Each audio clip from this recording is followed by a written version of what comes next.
드디어 성령 속으로. 오늘 본문은 성령이 임했던 오순절 성령 강림 사건입니다. 제가 이렇게 설교 제목을 드디어 성령 속으로라고 하는 이유가 예수님께서 부활하신 다음에 제자들에게 말씀하셨습니다. 자, 요한복음 앞쪽으로 몇 장 넘기시면 요한복음 183쪽에 20장 21절 22절 한번 읽어보겠습니다. 요한복음 21장 21절 22절 찾으셨으면 한 목소리로 합독하십니다. 예수께서 또 이르시되 너희에게 평강이 있을지어다. 아버지께서 나를 보내신 것 같이 나도 너희를 보내노라. 이 말씀을 하시고 그들을 향하사 숨을 내쉬며 이르시되 성령을 받으라. 아멘. 자, 성령을 받으라. 뭐를 내쉬면서? 숨을 내쉬면서. 이렇게 숨을 내쉬면서 성령을 받으라. 그러면 이 성령이 뭐예요? 숨이잖아, 숨. 숨을, 예수님의 숨을 내가 받는다는 거예요. 숨이 뭡니까? 생명이죠. 숨은 생명이에요, 생명. 새로운 생명을 받으라. 자, 다시 들어가서 사도행전 1장 5절로 갑니다. 1장 5절로 가면 또 이렇게 말씀하셨습니다. 자, 1장 5절입니다. 시작. 요한은 물로 세례를 베풀었으나 너희는 몇 날이 못되어 성령으로 세례를 받으리라 하셨느니라. 기다린 거죠. 두 복음서의 얘기, 자, 복음서의 요한복음의 얘기와 사도행전의 얘기를 보면 지금 어떻게 됐냐 하면 예수님께서 부활하셔서 승천하기 전에 제자들에게 성령을 받으라. 숨을 내쉬면서 성령을 받으라. 생명을 받으라. 그리고 사도행전 1장 5절에서 말씀하시기를 성령 세례를 받으라. 성령 세례가 곧 예수님의 숨을 받는 것이라는 것입니다. 예수님의 숨을 받는다. 그래서 며칠을 기다렸냐 하면 며칠 기다렸어요? 열흘을 기다린 거죠. 열흘을 기다려서 드디어 오늘 오순절 날입니다. 오순절. 오순. 한 순이 며칠에 얘기합니까? 순이, 즉순이 뭐야? 며칠의 순이야? 14일. 자, 순. 상순, 중순, 하순. 그 며칠이야? 상순, 중순, 하순. 1월, 중순, 1월, 하순. 10이죠? 자, 오순이니까 며칠이에요? 50. 50일은 원래 오순절이라기 하기 전에 원래 77절이라고 그러죠? 77에 49. 7번은 77에 49 다음 날이니까 50일 된다. 그래서 오순절 77절 또는 초막절이라고도 합니다. 그러니까 추수를 하고 난 뒤에 그쪽은 밀이죠. 밀을 추수하고 난 뒤에 드리는 제사. 우리로 따지면 추석에 해당하는 그 기간이 오순절입니다. 근데 이 오순절날 드디어 이제 성령님께서 임하셨다 이런 말이에요. 그러니까 예수님께서 기다려라. 예루살렘에서 기다려라. 성령을 올 때까지 기다려라. 성령 세례를 받으라. 그런 날로부터 정확하게 열흘 뒤에 오늘 성령이 임했다 이것입니다. 오늘 우리가 살펴보고자 하는 얘기는 뭐냐 하면 성령 세례와 성령 충만입니다. 성령의 속으로 들어간다는 것과 성령이 오는 게 어떤 차이가 있느냐? 성령님이 우리에게 어떻게 했었어요? 오셨어요. 밖에서 안으로 들어오셨다고. 지금 이 얘기는 뭐예요? 드디어 성령 속으로는 우리가 성령 속으로 안에서 밖으로 나가는 거죠. 자, 여러분 어느 게 큽니까? 우리가 큽니까? 성령님이 크십니까? 성령님이 크시죠. 크신 성령님이 작은 우리한테 못 들어오죠. 원래는. 그래요? 원래는 크신 분이 작은 분으로 못 들어오는 거잖아요. 근데 지금 성령님께서는 우리 속으로 들어오셨어요. 뭐를 비유하면 되냐 하면 그릇이 있는데 그 그릇에 비가 내렸어요. 하늘에서 비가 물이 쏟아져 가지고 물이 채워졌다. 자, 성령이 안으로 들어왔죠. 대신에 뭐가 됐냐 하면 이제 그 컵이 물 속에 잠겼어요. 성령 안에서 들어간 거잖아요. 자, 그래서 드디어 성령 속으로 이렇게 성령이 밖에서 들어오는 것을 성령 세례라고 부르는 것이고, 우리가 성령 속으로 들어가는 것을 성령 충만이라고 부릅니다. 성령 세례와 성령 충만. 자, 오늘의 본문을 다시 보시면 우리 참 많이 오해하는 것 중에 하나인데, 2절 제가 읽습니다.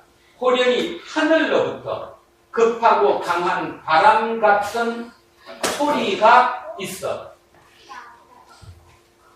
바람 같은, 확실한 거예요? 아니면 그러니까 객관적인 겁니까? 주관적인 겁니까? 호련히 하늘로부터 급하고 강한 바람 같은 소리가 있었어요.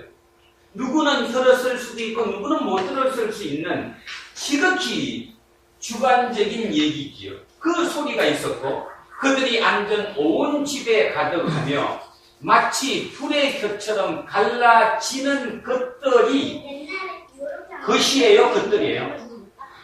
이것도 객관적이 아니라 주관적이죠? 그들에게 보여. 누구에게는 보였을 수도 있고 누구에게는 안 보였을 수도 있겠죠. 그들에게 보여 각 사람 위에 하나씩 임하여 있더니 그들이 다 성령의 충만함을 받고. 자, 2절, 3절과 4절은 틀립니다. 2절, 3절은 뭐가 온 거예요? 지금 성령이 우리에게 온 거예요. 이걸 무슨 세례라고 그런다? 성령 세례예요. 성령 세례가 오는데 급하고 강한 바람 같은 소리가 있고 마치 불의 젖처럼 그저 갈라지는 것들이 보이더라. 그래서 요즘 인터넷 들어가 보시면 나이지리아 뭐 이런 그 아프리카 쪽의 나라들에 보면 이거랑 똑같은 모습이 막 보입니다. 그죠? 진짜로 이 교회에 뭐 사람들이 있는데 그 위에 불처럼 뭐 이렇게 보이기도 하고 뭐 그런 것을 인터넷상에 올려놓기도 합니다. 실제로 꼭 그렇다는 것은 아니고 지극히 주관적인 것입니다. 여러분, 예수님한테 성령님은 어떻게 오셨어요?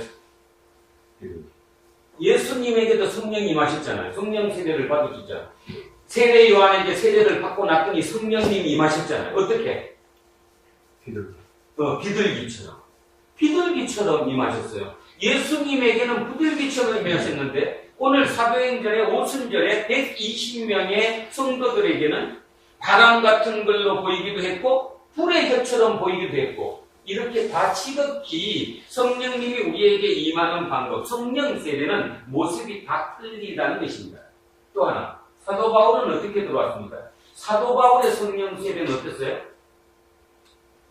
사도 바울 강한 빛이 왔죠. 빛이 오면서 소리가 들린 거죠. 성령 세례. 왜 이 얘기를 하느냐 하면 예수를 믿으면서 성령 세례, 성령 충만은 지극히 오해를 많이 하고 가르쳐줘도 그때뿐이 또 원상복귀로 돌아가는 것. 성령 세례와 성령 충만은 확실하게 틀립니다. 성령 세례는 사람마다 오는 방법이 틀려요. 여러분은 어떻게 받으셨는가? 각자 틀리겠죠. 제가 받은 성령 세례가 틀리고 여러분에게 받은 성령 세례가 다 틀릴 것입니다. 어떻게 받았을까?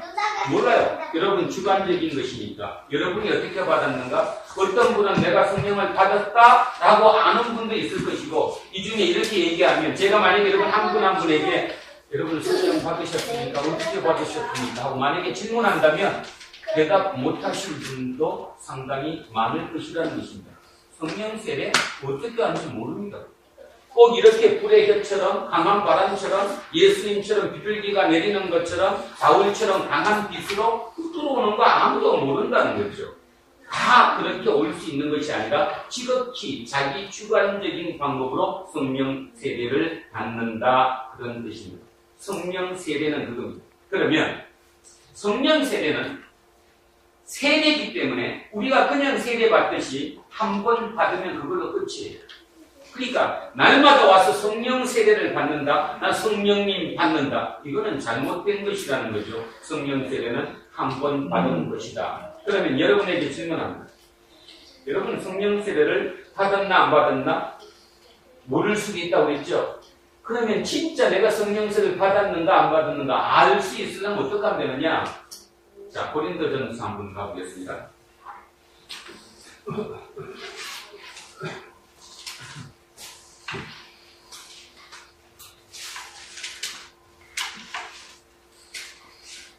12장입니다. 고린도전서 12장. 277쪽 아니면 278쪽입니다. 77쪽 아니면 278쪽 고린도전서 12장 3절 찾으셨으면 자, 한 목소리로 합독하시겠습니다. 그러므로 내가 너희에게 알리노니 하나님의 영으로 말하는 자는 누구든지 예수를 저주할 자라 하지 아니하고 또 성령으로 아니하고는 누구든지 예수를 주시라 할 수 없느니라. 아멘. 성령 세례를 받았는가 안 받았는가 가장 알 수 있는 방법은 내가 예수를 진정으로 주님이라고 고백할 수 있느냐 없느냐입니다. 네. 이한빈, 예수님이 주님 맞아? 진짜로? 네? 예수님 이름이 주님이지? 예수님 이름이 주님. 예수님을 진짜 내가 나의 주님이다. 예수 그리스도가 나의 주님이시다. 진정 고백된다면 그것은 성령 세례를 받은 것이고 그 고백이 되지 않으면 절대로 성령 세례를 받지 않았다는 얘기입니다. 결국은 성령 세례가 어떻게 내렸다, 불같이 내렸던, 비둘기같이 내렸던, 아니면 바람같이 불었던, 아니면 강한 빛으로 나에게 비치셨던 어떤 그런 것이 중요한 것이 아니라 실제 내가 성령 세례를 받았는가 안 받았는가를 알려면 내가 예수님이 진짜 내 주님이 맞는가, 나를 위해서 진짜 십자가에 못 박혀 죽었다고 확실히 믿는가 안 믿는가 본인이 알 수 있다는 거죠. 제가 질문은 하지 않겠습니다. 왜냐하면 본인밖에 모를 거니까. 본인들이 알 거니까. 내가 진짜 성령 세례를 받았는가 안 받았는가. 성령 세례를 받았으면 그 다음 문제는 뭐냐 하면 성령 충만해야 된다는 것입니다. 성령 충만. 자, 여기서는 2절, 3절에 성령 세례를 받았어요. 그랬더니 4절에 그들이 다 성령의 충만함을 받았다. 성령의 충만함을 받았다. 그랬더니 성령이 말하게 하심을 따라 다른 언어들로 말하기를 시작하니라. 이 4절 때문에 오순절, 순복음교회라고 부르는 오순절 동안 성령을 받았으면 꼭 뭐를 해야 돼요? 증거로 방언을 해야 된다라고 얘기하는 거죠. 그게 이 4절 때문이라는 것입니다. 그러나 그것이 방언을 하고 안 하고의 문제가 아니라 성령 충만한가 안 한가의 문제라는 거예요. 자, 성령 충만이 뭘까? 성령이 나한테 충만하다는 게 뭘까? 성령의 뜻대로 산다는 것인데, 자, 요한복음 한번 가보겠습니다.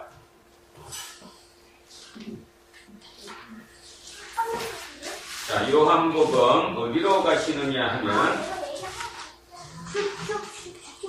14장.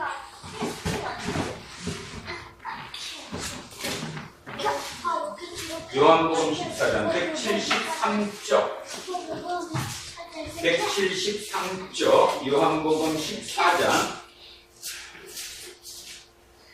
26절 한번 읽겠습니다. 요한복음 14장 26절. 성령 충만이 뭐냐? 자, 성령 세례에 대해서 냈고요. 성령 충만하다는 것이 무엇이냐? 26절입니다. 찾으셨으면 한 목소리로 합독하십니다. 보혜사 곧 아버지께서 내 이름으로 보내실 성령 그가 너희에게 모든 것을 가르치고 내가 너희에게 말한 모든 것을 생각나게 하리라. 자, 두 개 나왔습니다. 하나는 뭐예요? 모든 것을 가르치시고 모든 가르쳐준 것을 기억하게 한다. 생각나게 한다. 성령이 우리에게 오시면, 성령 세례를 받았으면, 성령이 내 속에 들어왔으면 예수님께서 가르치신 것을 내가 뭐하게 하고? 기억하게 하고 그 모든 것을 생각나게 하신다라고 얘기했습니다. 그러면 문제는 무엇을 가르쳤냐는 것이지요. 예수님이 우리에게 가르치시고 싶었던 게 뭘까요? 그게 오늘의 답입니다. 사모님, 한번 힘내주세요. 오늘은 사모님 조시니까 그 뒤에도 조시고 그때도 조시고 막 해서 못 설교가 안 돼. 자, 한 번만 빨리 끝낼게 오늘. 자, 한 번. 그래도 이건 꼭 해야 됩니다. 성령님께서 성령 세례가를 하시면 성령이 충만해야 되는데 성령이 충만이 뭐냐 이런 뜻이에요. 성령 충만이 뭐냐? 이게 안 되면 예수쟁이로서는 완전히 헛것이죠. 큰 예수를 믿는 것이니까. 성령님께서 예수님 본인이 우리에게 말씀하셨어요. 너에게 성령이 충만하면 성령이 들어가게 되면 내가 말한 모든 것, 내가 가르쳐주는 모든 것을 깨닫게 한다. 생각나게 할 것이라고 얘기했거든요. 그러면 결론적으로 예수님이 이 땅에 오셔서 우리에게 가르치시고 싶었던 것, 결론적인 것, 꼭 가르치셔야 될 것, 그게 뭐냐는 거예요. 하나. 결국 그것 때문에 오셨던 거고, 그것 때문에 돌아가셨던 거고, 그것 때문에 본인이 십자가에 못 박혀 돌아가시고 성령으로 우리에게 다시 오신 거예요. 무엇입니까? 예? 얘기가 30점이죠? 구원하러 오셨다. 예수님이 구하러 오셨다. 마태복음으로 한번 가보겠습니다. 마태복음 4장입니다. 마태복음 4장. 오늘 우리는 그것을 어디서 찾아보느냐 하면 예수님의 첫 사역에서 한번 찾아보고자 합니다. 예수님이 첫 사역을 어디서 어떻게 하셨느냐, 또 사역을 하시면서 무엇을 시작을 하셨느냐, 그걸 보면 그 뜻을 알 수 있죠. 제가 앞에를 좀 읽겠습니다. 4장입니다. 4쪽. 마태복음 4장 12절부터 제가 먼저 읽습니다. 4장 12절입니다. 예수께서 요한이 잡혔음을 들으시고 갈릴리로 물러가셨다가, 자, 이거부터 이제 그때 얘기로 한번 해보겠습니다. 예수님께서 어디서 태어나셨죠? 아니, 태어나신 곳이 어디죠? 베들레헴이에요. 그리고 이집트를 갔다가 사셨던 곳이 30년, 30살까지 사셨던 곳이 어디예요? 나사렛이에요. 나사렛이 면이라고 그랬죠. 우리로 따지면 나사렛 면이에요. 양동면이라고. 근데 양동면은 어디에 속해요? 양평군에 속하잖아. 이 양평군에 해당하는 것이 갈릴리라고 그랬어요. 그러니까 갈릴리 나사렛 이만은 양평군 양동면 이런 뜻입니다. 그래서 그 양동면에서 나사렛에서 30살까지 사시던 30살 총각이 예수님이, 자, 지금부터는 그 예수님이라는 말 빼겠습니다. 그 총각이, 그냥 그 인간이, 그 청년이 소문을 들었어요. 어떤 소문을 들었어요? 아, 요단강에서 지금 요한이라는 사람이 나타나서 세례를 주고 있다. 설교를 하고 있다. 자, 누굴까? 궁금했던 거죠. 자, 설교 한번 들어도 가보자. 그래서 예수님이 직접 이제 요단강을 갔죠. 요단강은 갈릴리에서 가까운 곳에 있지 않습니다. 상당히 멉니다. 먼 길을 가서 세례 요한에 그때 간 거죠. 우리는 그 결과를 알고 있습니다. 어떻게 됐어요? 세례 요한한테 세례를 받으셨어요. 그죠? 그리고 난 다음에 세례 요한이 잡혔대요. 오늘 지금 12절에 보니까 예수께서 요한이 잡혔음을 듣고 세례 요한이 잡혔어요. 그러니까 다시 갈릴리로 물러가셨다가 갈릴리, 나사렛 자기 고향으로 돌아오셨다가, 자, 13절, 나사렛을 떠나, 이제 자기 집에서 떴어요. 그 나사렛을 떠나서 스불론과 납달리 지경 해변에 있는 가버나움에 가서 사시니, 여기서 이제 우리 하나 중요한 걸 배웠습니다. 30년 동안 어디서 사셨고, 나사렛에서 사셨고, 나사렛에서 30살에 그 30살의 젊은 청년이, 우리 어떠미 같은 저 청년이 새로운 생각을 가지고 세례 요한에게 세례를 받으러 설교를 듣으러 요한 공동체에 가서 있다가 요한이 잡히는 것을 보고 다시 자기 고향 나사렛에 돌아왔다가 거기서 자 다시 어디로 갔냐 하면 가버나움으로 가셨대요. 그냥 간 게 아니라 가서 사셨대. 옮긴 거죠. 우리는 추측할 수 있습니다. 여러 가지로 추측할 수 있는데 왜 예수님께서 자기 고향 나사렛에서 가버나움으로 이사를 가셨을까? 가족은 안 갔는데, 가족은 안 갔어요. 본인만 글로 그 주지로 옮겼어요. 왜 했을까? 잡혀올지도 모른다는 불안함 때문이었겠죠. 요한 공동체의 일원이었으니까, 요한이 잡혔으니까 그 일당들을 다 잡는 가운데 아마 불편했을 수도 있을 것입니다. 가버나움은 어느 곳이냐? 가버나움은 완전 북쪽입니다. 지금으로 따지면 골짜기 중에 골짜기, 양동 중에서도 완전 골짜기 따지시면 돼요. 그 골짜기로 자기 혼자 거처를 옮기셨다, 그런 뜻입니다. 자, 그런데 성경은 이렇게 얘기합니다. 이는 이렇게 옮긴 이유는 선지자 이사야를 통하여 하신 말씀을 이루려 하심이라. 우리 이거 헛되게 읽으면 안 됩니다. 성경에 나오고 이런 말 나오죠. 성경에 응했다, 말씀을 따랐다, 누구의 얘기를 내가 이루려고 한 거다. 무슨 뜻이에요? 예수님, 하나님이 육의 몸을 입고 이 땅에 오신 예수님조차도 이 성경에 있는 말씀을 이뤘다는 거예요. 말씀대로 살라고 했다는 거예요. 근데 여러분은 왜 말씀대로 안 살고 눈 감고 기도했더니 뭐가 보이더라? 왜 그거 믿고 사시냐, 그런 뜻이에요. 중요한 거 얘기합니다. 중요한 거. 예수님조차도, 하나님 본인이신 예수님조차도 증거를 남기기 위해서 성경에 있는 말씀대로 살라고, 그걸 이루려고 애썼지 자기 생각대로 살라고 하지 않으셨다는 거예요. 아주 중요한 얘기를 한 거예요. 다시 얘기하는데, 앞으로 뭐 눈 감고 기도했더니 뭐가 보였더라, 이런 얘기 하지 마시고요. 성경의 말씀대로 살라고. 이 말씀을 읽고 내가 이 말씀대로 살아내려고 애써야 된다는 거예요. 그것이 성령 충만이에요. 오늘 지금 성령 충만에 대한 얘기를 하고 있습니다. 자, 그랬더니 이렇게 얘기합니다. 이사야 선지자를 통하여 하신 말씀을 이루려 하시니라. 일렀으되 서불론 땅과 납달리 땅과 요단강 저편 해변길과, 자, 여기서 잠깐 조심할 게, 서불론 땅, 납달리 땅이, 이 땅이 바로 가버나움 근처 땅입니다. 가버나움. 그쪽 근방의 땅이라는 거예요. 그 땅과 요단강 저편 해변길과 이방의 갈릴리가, 중요한 말이 있습니다. 갈릴리가 어디예요? 이방이래요. 이방. 주주가 아니라는 거죠.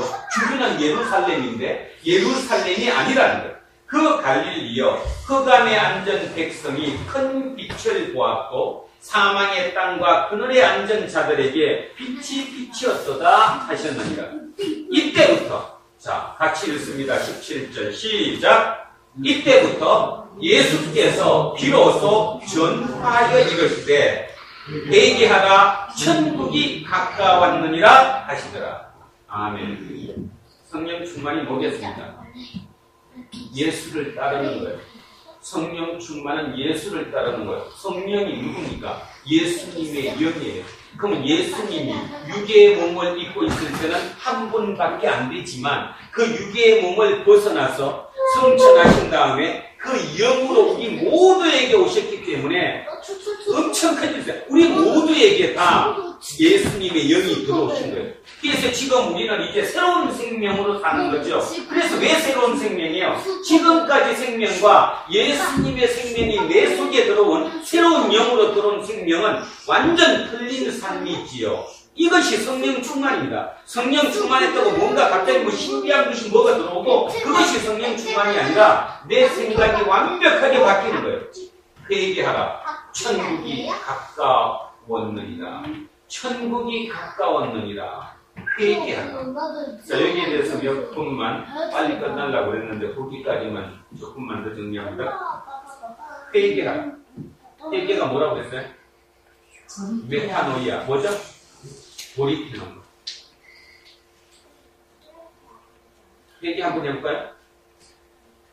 회개 한번 해보죠. 지난주에 살다가 뭐를 잘못했으니까 주님 회개합니다. 그런 거 다 거짓말이고 진짜 회개가 뭐냐?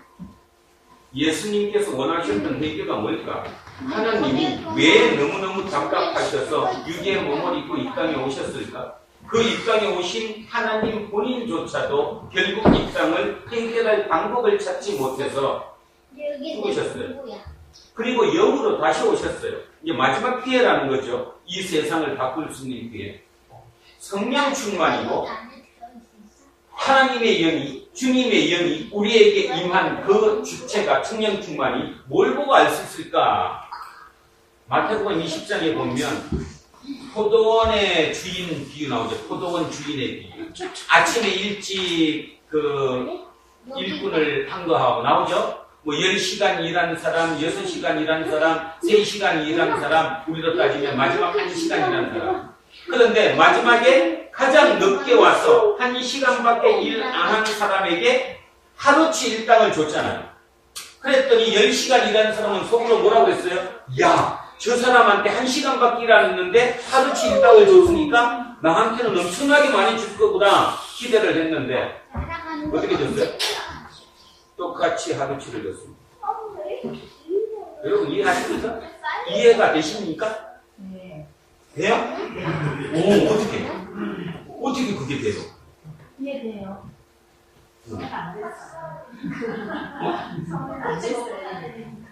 아니 그게요 왜 이해가 안 돼요. 들어갔으면 그 사람은 참 평화롭게 살았고 불안에 안 떨었고 밖에 있는 사람은 불안에 떨었기 때문에 그 하나님의 관점에서는 공평한 거죠. 그게 시험도 받았어요. 그렇게 안에 그것이 바로 성령 충만이에요. 지금 뭐 금방 여러분 말씀하신 잘 이해가 가신다. 진정으로 이해가기를 원합니다. 진정. 그러니까 입으로만 진정이라 진짜 몸으로 그것이 이해가기를 원한다는 거예요. 그것이 성령 충만이에요. 다른 거 아무 필요 없어요. 결국 이 땅이 지금 이렇게 된 거, 정의가 사라지고 문제가 된 거, 그것 때문이거든요. 그렇잖아요, 지금. 그리고 교회에 왔어도 폼 잡는 사람이 누군가 하면 그거 살짝 무시하고 남들보다 더 많이 버는 게 하나님의 복이라고 지금 간증하고 있는 거잖아요. 몸으로 그 얘기를 하고 있는 거잖아요, 지금 우리가. 그것은 성령 충만이 아니다. 하나님의 뜻은 오늘도 우리 앞에 그 네 번의 그 성경 말씀을 읽으면서 공통적으로 나왔던 얘기였지만 하나님은 공의예요, 정의. 이 땅에 정의가 살아야 되는 거예요. 공의가 살아야 되는 거예요. 근데 그 공의가 이루어지지 못하는 거죠. 이유는 뭔가 하면 공의가 이루어지지 못하는 거는 남들을 내가 더 먹었다는 거거든요. 지금 그래도 오늘 대단합니다. 권사님하고 우리 사모님, 우리 이영미 집사님은 다 이해가 가십니다. 우리 이학민이는 절대로 이해가 안 갈 겁니다. 이해 안 되면 만약에 제 나이 때 그걸 이해 안 되면 비정상이겠죠. 천요한 이해 안 갔지. 이었던 이해가 가? 와, 난리 났네. 우리 이제 진짜 이거 부흥하게 생겼습니다, 지금. 그게 부흥이에요, 부흥. 살아나는 거예요. 내가 흥하게 되는 거야. 웃을 일이 아니라 흥하게 되는 거. 그것이 성령 충만이에요. 다른 거 따질 필요가 없어요. 성령 충만할 때 내가 뭐 했다 이것이 아니라 그것이 이해가 가야 된다는 거예요. 아, 일찍 왔든 늦게 왔든 뭐 밖에서 끌든 그거에 관계없이 같이 더불어 먹고 살아야 되겠구나 하는 그 관점이 우리에게만 정해진다면 그거는 성령 충만이에요. 예수님도 그게 실패했다는 거예요. 예수님이 십자가에 못 박혔다는 게 계속했다는 게 우리는 쉽게 받아들이지만 예수님 본인도 실패를 아신 거예요. 아, 내 혼자서 아무리 설쳐도 이루어질 수 없는 거구나. 그러면 답은 뭐냐 하면 모든 사람들에게 다 그것이 되면 되겠구나. 그런데 차이점 한번 해보십시오. 구약성서의 성령은 대개 누구에게 내렸어요? 성령 임했다고 얘기할 때 누굽니까? 구약성서. 대표적인 얘기가 얘기할게요. 구약성서에 성령이 내린 사람 모세죠. 요셉이죠. 요셉. 다윗이죠. 그죠? 우리가 가장 크게 보는 사람 뭐 엘리야, 엘리사도 있고. 근데 엘리야, 엘리사는 이미 뭐냐면 선지자들이죠. 구약에서는 성령이 어떻게 임했냐 하면 개인적으로 임했습니다. 개인적으로. 맞습니까? 예. 성경 자체가 이 구약이 굉장히 두꺼운데도 불구하고 구약의 성령이 내신 거는 개인적으로 내렸어요. 그 얘기를 여기다 쓰는 거예요. 그런데 그게 뭐 했습니까? 실패했잖아요. 실패했습니다. 실패. 성령이 한 사람 한 사람에게 내려서 그들을 리더 삼아가지고 그 공동체를 만들려고 해도 그게 실패했다는 거예요. 오늘 차이가 뭔지 아십니까? 오늘의 차이. 왜 우리가 성령 강림절, 오순절이라고 해서 이것을 기념하고 이것을 우리가 머릿속에 항상 갖고 있는 우리의 큰 절기인가 하면 여기는 지금 개인에게 내렸습니까? 공동체에게 내렸습니까? 공동체. 그것이 교회예요. 교회 공동체는 그 모든 것이 같이 한꺼번에 한 마음이 된 거예요. 제가 오늘 1월 1일 첫 설교에서도 말씀드렸듯이 우리 몇 명 되고 안 되고 많고 적고의 문제가 아니라 이 공동체에 있는 마음이 한 마음이 되야 된다는 거예요. 아까 얘기했던 것처럼 내가 불이익을 당해도 나는 10시간 일했는데 저놈은 1시간밖에 일 안 했는데 월급을 똑같이 받을 수 있는 마음, 오늘 성령의 교통함을 저는 느꼈습니다. 우리 안 집사님 기도하는 것을 보고 기도하시는 그 기도의 모든 표현 속에 오늘의 설교가 다 들어있었어요. 그죠? 예. 성령의 교통함입니다. 저랑 짧지도 않았거든요. 성령의 교통함인 거예요. 성령께서 오늘 우리 도란도 공동체에 말씀하시는 거예요. 너네 뭔 마음을 가져야 되는 건 아느냐 이런 것이. 그것만 된다면 이것은 진짜 우리의 공동체, 그죠? 12만 명이 모이고 10만 명이 모여서 예배를 19 예배를 드린다고 하더라도 그거는 공동체가 아니다 그런 뜻이에요. 요즘 아주 재미난 일이 있습니다. 재미난 일 두 가지만 말씀을 드릴게요. 왜 이런 얘기를 자꾸 들어야 되느냐 하면 우리도 알게 모르게 거기에 동조하고 있기 때문입니다. 그 동조하고 있다는 자체는 뭐냐? 사람이 나빠서냐? 아니요. 사람이 나빠서가 아닙니다. 사람이 나빠서가 아니라 내가 제대로 알지 못하기 때문에 그렇게 되는 거죠. 지금 대한민국 교회에서 두 가지가 있습니다. 그죠? 특히 이번에 이 사태, 최순실 게이트, 박근혜 게이트 이게 나오면서 대한민국 교회가 지금 완전히 좀 속된 표현으로 쭉 팔리고 있는 거죠. 아주 심각하게. 그것이 어딥니까? 한기총이라고 하는 것입니다. 한국기독교총연합회. 한기총. 한기총의 핵심 멤버들이 청와대를 방문하고 그분을 위해서 구국기도회를 연다라고 하다가 물매를 맞았습니다. 그래서 지금은 취소돼서 넘어가고 있어요. 그랬더니 지지난주에 정동교회에서 다시 모여가지고 이름을 바꿨습니다. 한기총이 아니라 한국교회총연합회, 한교총. 거기 높은데. 뭔 얘기하는지 아십니까? 그래가지고 우리 목사들이, 큰 교회 목사들이 지금 그 짓을 하고 있다는 것입니다. 거기서 결의된 사안이 뭐냐? 19대 대통령 선거에서 기독교인의 이름으로 영향력을 행사하겠다. 그래서 모든 대한민국 1000만 기독교인들은 뭐해라? 순종하라. 하나님께 순종하라. 목사가 이런 얘기를 설교 시간에 하면 뭐 하지만 한마디로 웃기는 거죠. 웃기는 얘기를 지금 우리 하고 있습니다. 우리는 몇 명 안 되니까 이런 얘기 해도 되지만 만약에 이게 100명만 있다고 해봅시다. 나 내일 가면 죽어. 그죠? 목사들이 가장 두려운 날이 언제인지 아십니까? 월요일. 월요일은 원래 목사가 쉬는 날인데 월요일날 전화기가 울리면 죽어요. 왜 어저께 설교가 그랬습니까? 많은 교회가. 그죠? 두 번째 얘기 하나 하죠. 요즘은 뭐 표절 그래서 목사도 설교를 할 때 표절에 대해서 많이 합니다. 표절이 어디까지 표절이냐에 대해서 참 애매합니다. 그죠? 예를 들어서 제 생각을 말씀드리면 누구누구에 대해서 박사학위를 땄다고 칩시다. 그러면 예를 들어서 뭐 그분에 대해서 어떤 연구에 대해서 박사를 땄으면 다음 박사는 절대로 없어야 되는 거 아니에요? 이미 한 사람이 다 끝냈으니까. 근데 계속 똑같은 제목의 논문을 가지고 박사가 수백 명이 쏟아져요. 뭡니까 그게? 결국 그 논문을 죽으로 해서 다시 한번 뭔가 살을 붙였다는 얘기거든요. 그렇게 발전을 하는 것입니다. 지금 표절이 된다는 목적의 문제는 뭔가 하면 전혀 아무것도 안 하고 예전에 5년 전에 쓰던 거 아니면 다른 들의 목사 원문을 그대로 갖다가 읽는 거 그거는 표절이 맞습니다. 그럼 완벽히 표절이 있죠. 그러나 적어도 자기가 묵상을 하면서 주석을 보고 성경 말씀을 보고 또 다른 사람의 설교도 한번 봐가면서 자기 걸로 소화해서 만들어내면 그거는 표절이 아니라 작품이겠죠. 뭘 문제를 갖고 얘기를 하느냐 하면 요즘 큰 교회 목사님들의 설교를 평균 5명이 만든답니다. 5명이 그 설교 본문을 해갖고 설교문을 써준대요. 그거에 대해서 이제 지금 법원의 판결이 참 애매합니다. 표절일 거 아닙니까? 예를 들어서 어떤 분이 설교를 했어요. 목사님이 그 설교문을 갖다가 그대로 이제 다시 설교를 했어요. 표절일까 아닐까? 답이 뭐였는지 모르죠? 표절인데 표절이 아니에요. 왜냐하면 그 분의 목사님이 설교하신 그 설교문이 5명의 부목 사이에서 작성됐기 때문에 한 사람께 아니기 때문에 지금 제가 뭐 얘기하려고 하는지 알죠?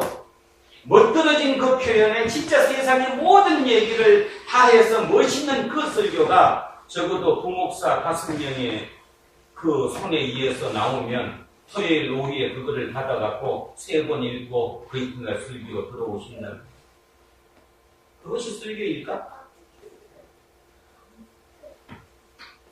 우리는 지금 너무 많은 것에서 쏟고 있습니다. 오늘 성령 충만에 대해서 얘기합니다. 성령 충만. 어떤 사람은 이런 얘기 들으면서 속을 것입니다. 내가 진짜 성령 충만한 건가?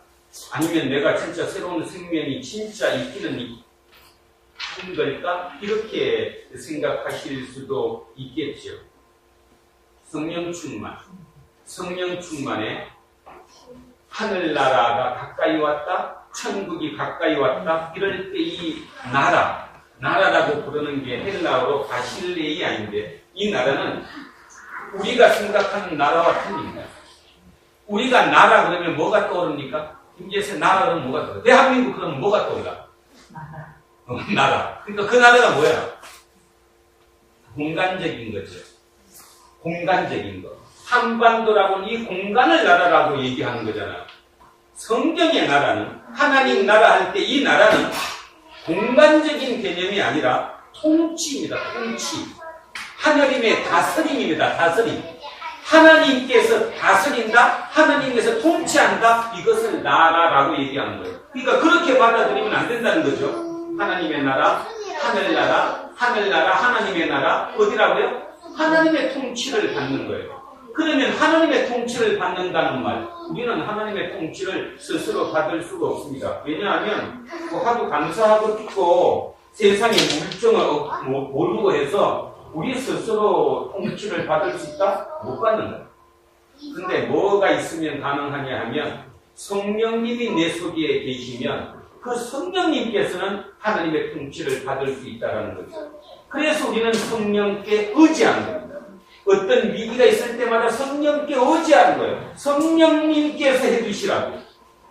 이것이 성령 충만이라는 거죠. 성령 충만. 만만한 것이 아니라는 거죠. 어쩌면 우리가 이 땅을 떠날 때까지도 성령 충만이 다 이루어지지 않을지도 모릅니다. 날마다 애써 싸워야 하고 성령에 민감해야 되고 내가 이러면 안 되는데 하는 그것에서 내가 절제가 이루어져야지만이 성령 충만이 이루어진다라고 하는 것입니다. 성령 충만 만만한 것도 아니고 또 안 해야 될 것도 아니라는 것입니다. 성령 충만이 되어야지만이 내가 새로운 생명이 됐다는 거예요. 새로운 생명이 됐기 때문에 아까 얘기했던 마태복음 20장에 포도원 주인의 그 비유가 나한테 들어올 수 있는 거예요. 그게 충분히 이해가 가능한 거고 나도 그것을 받아들일 수 있는 거고 내가 그렇게 이 땅에 사는 동안 살겠다고 마음속에 다짐하는 것, 그것이 바로 하나님의 나라라는 겁니다. 그 하나님의 나라, 그 하나님의 나라를 내가 받아들이는 것, 내 생각이 완전히 뒤집어지는 것, 이것이 회개다. 그래서 회개는 곧 구원이고 회개는 곧 성령 충만이다. 회개가 성령 충만이고 뭐 조금 잘못했다고 회개한다는 것이 아니라 내 생각 자체가 완전히 바뀌어질 때 나는 성령 충만이 됐구나 느낄 수 있겠죠. 저와 여러분 모두가 다 하루아침에 일어날 수 있는 일은 아닐 것이고 그렇지만 끊임없이 애쓰는 가운데서 성령 충만을 위해서 나아가는 것. 그러면서 이렇게 생각하셔야 합니다. 기도하셔야 합니다. 내 힘으로는 못하지만 내 속에 들어오신 성령님께서는 그 일을 할 수 있다. 그 생각으로 성령께 의지하는 것. 그런데 우리는 성령께 의지를 참 하기가 어렵습니다. 왜냐하면 내가 주인이니까. 성령이 주인이 아니라 내가 주인이니까.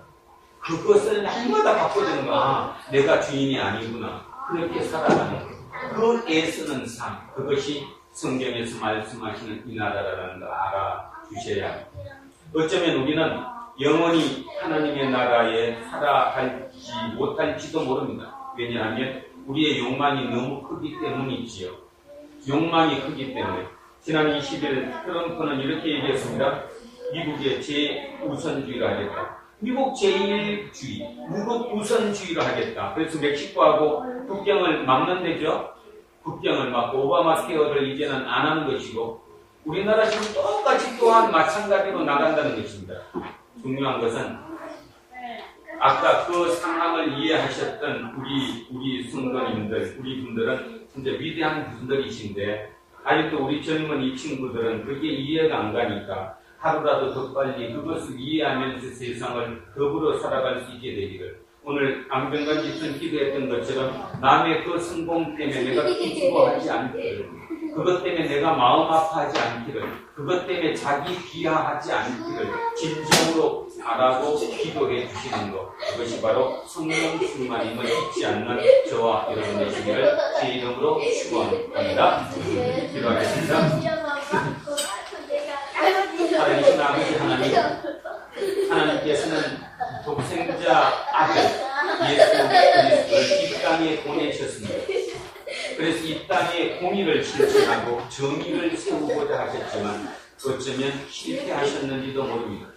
십자가에 우리를 계속해서 돌아가시고 승천하신 후에 그 주님의 영이 우리 각자에게 들어오셨습니다. 특별히 그것이 개인적인 것보다는 공동체로 임하셨습니다. 그 성령이 임한 그 공동체, 그를 우리는 교회라고 부릅니다. 우리 교회는 모든 사람들이 한 마음으로 성령의 마음으로 일치되어 있는 곳, 그곳이 바로 교회임을 잊지 않게 하시고 그 교회에서 서로 위로하고 격려하고 서로 힘을 받고 서로 그 힘으로 합쳐서 말미암아 이 땅을 하나님의 나라로 만드는 중추적인 역할을 하는 곳이라는 것을 잊지 않는 우리 교우들 되게 하옵소서. 세상이 많이 변해졌습니다. 교회조차도 물질이 우선하고 성공이 우선하고 양이 우선하는 그런 곳으로 변했습니다. 그 양이 많은 것, 그것이 하나님의 축복이라고 오해하고 그것이 붙들고 지금까지 성장하고 있지 않는가. 그런 가운데 하나님께서 이곳에 불안한 교회를 세우시고 우리에게 교회가 이런 곳이다 하고 새롭게 일러주심에 참으로 감사합니다. 물론 이것이 우리의 의지로 우리의 노력으로는 절대로 불가능함도 이 시간 고백합니다. 성령님, 우리의 속에 함께하신 그 성령님께서 우리들을 통해 역사하셔서 하나님의 나라가 우리 속에서 이루어질 수 있도록 역사하시옵소서. 감사드리며 거룩하신 우리 주 예수 그리스도 이름으로 기도합니다. 아멘.